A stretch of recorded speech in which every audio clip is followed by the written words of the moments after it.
what they wore, where they went, how they lived, as if watching them would somehow build you. But what if the key to power was never out there? What if the entire game changes the moment you do one thing, the moment you stop obsessing over them and start mastering you? This is what happens when you finally mind your own business. Because there is a line, a thin, invisible boundary between mediocrity and greatness. And that line is drawn in focus. Not just focus on your goals, but focus on your growth.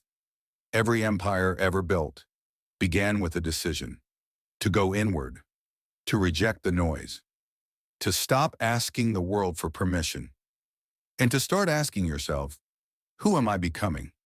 On mindset and inner discipline. You don't need 1,000 opinions. You need one vision. And you will never hear it until you stop listening to the crowd. Carnegie didn't build steel by studying gossip. Ford didn't invent the automobile by watching what the neighbors were driving. Disney didn't craft empires from cartoons by watching how the world laughed. They tuned out the world and tuned in to the work. When you truly mind your own business, it's not just about ignoring drama. It's about creating a mindset so disciplined, so locked in, that the outside world becomes background noise. And in that silence, in that quiet space where you're no longer watching them, you start seeing you.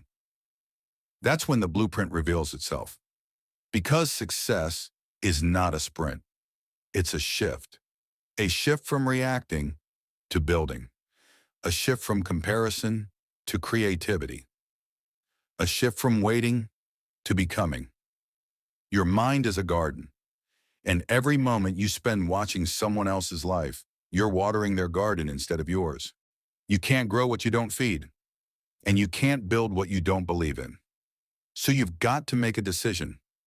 Will you keep feeding the scroll, or will you finally feed your soul? On belief, identity, and the root of greatness. Greatness doesn't begin with a strategy. It begins with belief. Belief that who you are becoming matters more than what they are doing. Belief that you were born with a purpose far too sacred to be diluted by comparison. When Lincoln faced the darkness of a divided nation, he didn't scroll through criticism. He stayed rooted in vision. Even when the noise was deafening, even when they called him foolish, he minded his own business, his soul's business. Because that's what it means to truly mind your business. It means to return to the fire within, to protect it, to cultivate it, to refuse to let the world snuff it out with distractions. The world will try to make you forget. Forget who you are. Forget what you carry. Forget why you even started. But you weren't made for the sidelines. You were made for the center of your calling. And every second you spend caught up in someone else's journey, you delay your own. So hear me when I say this. Your business, your real business, isn't your company, your profile, or your paycheck. It's your becoming. And your becoming starts when you reclaim your attention on clarity, vision, and detachment. You will never rise until you learn to release. Release the need to be seen. Release the thirst for validation. Release the addiction to distraction disguised as entertainment. Because the moment you unplug from the noise, you'll realize something terrifyingly beautiful. You've been carrying power all along, you just handed it out like candy. But no more. This is the hour you take it back. You get quiet. You get clear. And you remember that the people who changed the world never did it by chasing trends. They did it by locking themselves in the lab of self. They did it by going so deep into their craft that the world had no choice but to notice. Michelangelo said, "I saw the angel in the marble and carved until I set him free." And you are the marble. And clarity is the chisel, but the chiseling hurts. It costs you comfort. It costs you popularity. It costs you distraction. But what it gives you is vision. Not a vague dream, not a motivational quote, but a crystal clear roadmap of where you're going, who you're becoming, and what must die inside you so that something greater can be born. On purpose in the fire of obsession. Purpose doesn't whisper. It burns. It doesn't politely knock at the door. It kicks it down if you're quiet enough to hear it. But you cannot hear your calling while you're tangled in theirs. You cannot find your voice while echoing theirs. Your purpose was handcrafted for your soul, not for your followers, not for your family, not even for their approval. And that's why most people will never find it, because they're too busy managing other people's perceptions instead of managing their own potential. Purpose is the flame. Obsession is the fuel. But clarity is the match. When you mind your business, when you cut the noise, the envy, the external obsession, your vision goes from foggy to laser-focused. That's when something wild starts to happen. You stop asking, what do they think? And you start declaring, this is who I am. And from that moment on, everything changes. You stop dabbling. You stop doubting. You stop delaying. You start showing up with fire in your eyes and steel in your spine, not to impress them, not to chase attention, but to honor the assignment on your life. Do you know what it looks like when a human being lives with that kind of obsession? Look at Edison. 10,000 failures before one light bulb. They called him mad. He called it progress. He wasn't minding anyone else's business. He was busy building destiny. You weren't created to spectate. You were born to ignite on discipline and daily practice.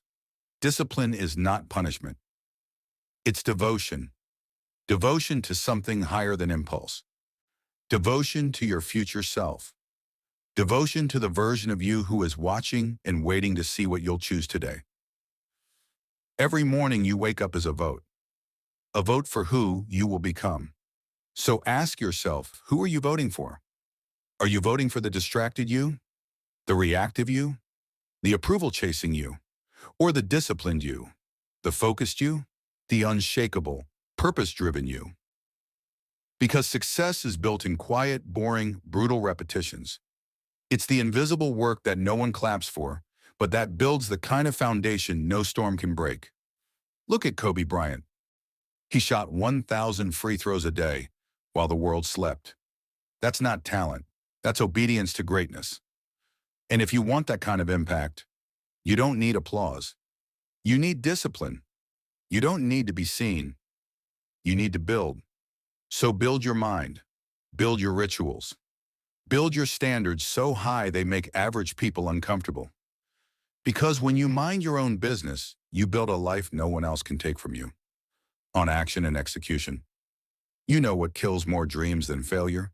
Thinking endlessly, strategizing forever, waiting for the perfect moment that never comes. Let me be clear, the battlefield is not your business plan. The battlefield is your daily execution. Ideas don't change the world. Action does. Tesla didn't stay in Edison's shadow. He moved. He risked. He lit up the future with a will so strong, even time couldn't dim it. He could have spent years fighting for approval. He chose to build instead.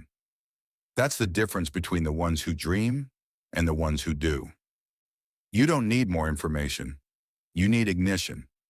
You need to act with such insane focus that the world can't tell whether you're a genius or a lunatic, because you're too deep in your business to care what they think. There's a reason why the loudest people often have the least to show. And the quietest people, the ones in the shadows, they're usually the ones pulling the future out of thin air. Because while everyone else is talking, posting, reacting, you're creating. You're executing. You're proving that silence isn't weakness. It's a weapon of kings, of builders, of visionaries. So stop overthinking. Stop overplanning. And for God's sake, stop waiting. Because no one is coming to push you. No one is coming to hand you momentum. It's already in your hands. Mind your own business and move. The most valuable currency you own is not time. It's focus. Because time without focus is wasted. But focused time becomes power. Every time you check their feed, every time you gossip, complain, compare, you are giving away fragments of your future. Imagine this. You wake up with 100 units of energy, and by 9 a.m., you've already given 30 to your ex's Instagram, 20 to news you can't control, 15 to people who don't build you, and 10 to imaginary arguments in your head. Now you've got 25 left for your vision, for your soul, for your becoming. Is it any wonder you feel tired before you've even begun? Minding your business is not just about being private. It's about becoming powerful. It's the quiet refusal to hand your future to distractions. It's a disciplined rebellion against the theft of your attention. Because energy is everything. And if you can control your focus, you can control your destiny. Think of it like a magnifying glass. Hold it loosely over the sun and nothing happens. But hold it still, pointed, unshaking, and it creates fire. You already have the fire, but you've got to stop scattering it across 1,000 empty things. You were born to burn through excuses, not feed them. So reclaim your focus. Protect it like your life depends on it, because it does. On silence and the sacred power of privacy. There's a reason the greatest breakthroughs in history were born in silence. Einstein didn't announce every theory. He sat with them, bled over them, obsessed in private until they erupted in public, because the sacred grows in silence. But we live in a world addicted to exposure. Post it, share it, announce it, validate it. But silence is not emptiness. It's incubation. When you mind your own business, you don't move in shadows because you're afraid. You move in silence because you respect the process. Your vision isn't content. It's consecrated. It's a seed, and seeds grow best when buried. Let the roots take hold in darkness. Let your purpose deepen before it ever blooms. Let the world wonder what you're building. Because when they finally see it, it will be unmistakable. You are not obligated to explain your evolution. You are not required to update your doubters. You are not here to prove anything to anyone but the person you were yesterday. Privacy is power. And those who keep their energy sacred build legacies that echo across generations. Ask yourself, what am I giving away for free that should have been guarded like treasure? Your time, your attention, your ideas, your soul. Draw a line on identity, reclamation, and self-mastery. The most dangerous thing you'll ever do is hand your identity to others. Because the moment you start asking the world who you are, you forget who you were created to be. Self-mastery is not ego. It's ownership. It's standing in front of the mirror and saying, no one's coming. No one's fixing this. No one's writing my story but me. That's what it means to mind your own business, to master yourself so deeply that the world has no power to define you. The outside world is a circus, a constant performance of masks and mirrors. But you were born to walk through it like a lion walks through noise, unmoved, unafraid, unshakable. And lions don't turn when small dogs bark. You've wasted enough energy और अगर भाई आप एक बार खेलना चाहते हो तो खेल सकते shrinking, dimming, diluting your worth so they'd feel more comfortable. Unshakable. And lions don't turn when small dogs bark. You've wasted enough energy shrinking, dimming, diluting your worth so they'd feel more comfortable. But today you reclaim your crown, not by shouting, not by proving, but by knowing who you are, what you carry, and where you're going, whether they understand or not. Self-mastery is not about perfection. It's about alignment. It's knowing that your habits match your hopes. Your thoughts match your trajectory. Your spirit matches your vision. And when you get that aligned, there's not a force on earth that can stop you. You don't build strength in safety. You build it in storms. Resilience isn't found in comfort. It's forged in fire, in the days that feel like chaos, in the nights that feel like silence, in the moments when no one claps, no one sees, and no one saves you. But you rise anyway. That's the essence of resilience. It's not about never breaking. It's about breaking and rebuilding with purpose. When you mind your own business, you stop seeing obstacles as signs to quit and start seeing them as sacred invitations to become more. Every time life pushes you, you push back with vision. Every time you fall forward, into clarity, into fire, into transformation. Do you think Abraham Lincoln didn't doubt?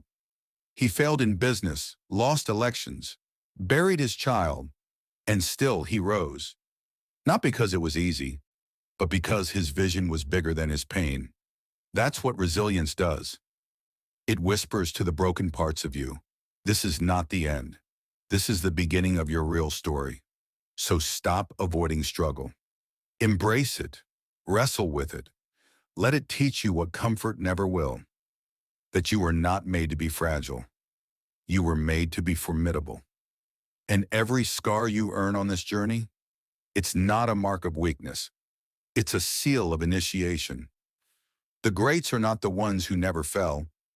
They're the ones who never stayed down. On adaptability and becoming fluid in chaos.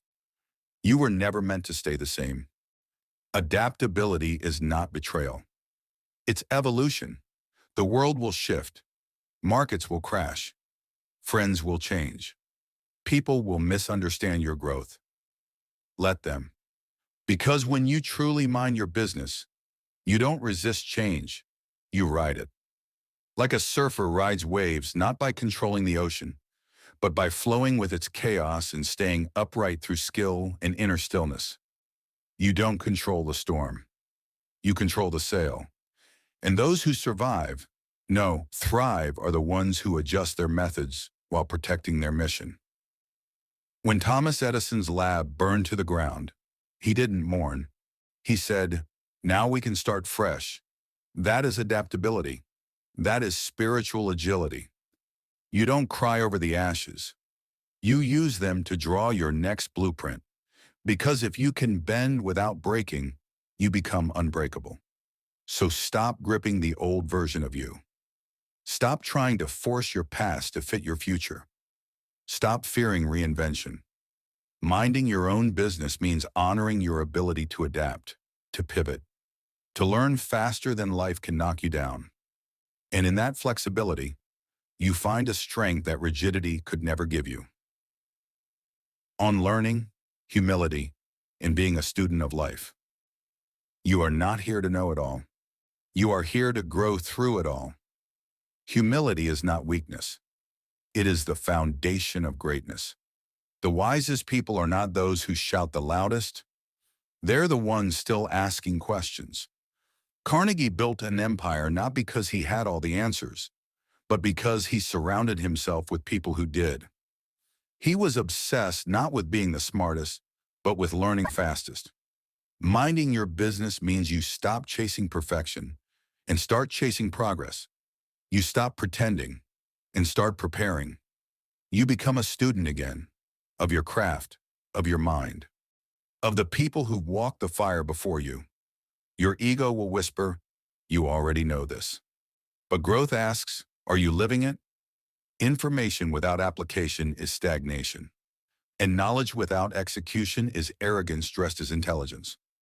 So be bold enough to admit what you don't know. Be hungry enough to learn it. And be humble enough to relearn what you thought you mastered. Because your next breakthrough won't come from pride.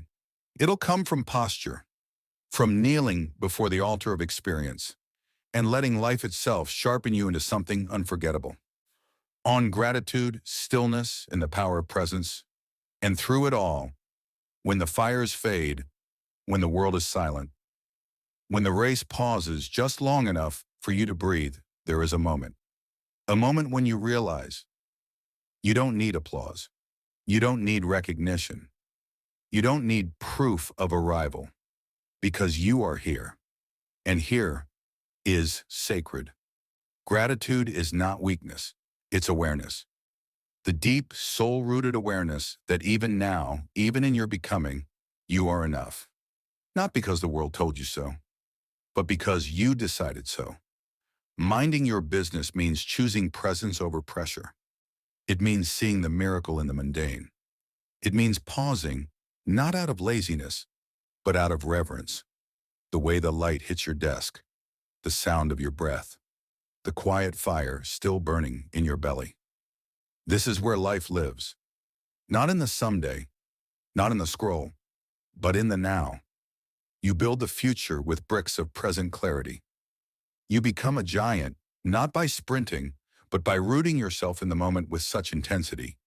That time itself bends to your presence, and from that stillness, you move, you rise, you return to the work, not from lack, but from overflow. The climactic conclusion, the birth of power.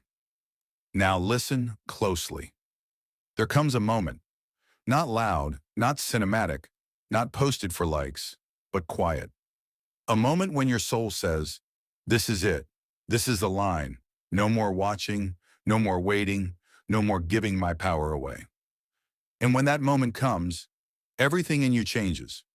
Your spine straightens, your breath deepens, your eyes sharpen. You don't need to announce it.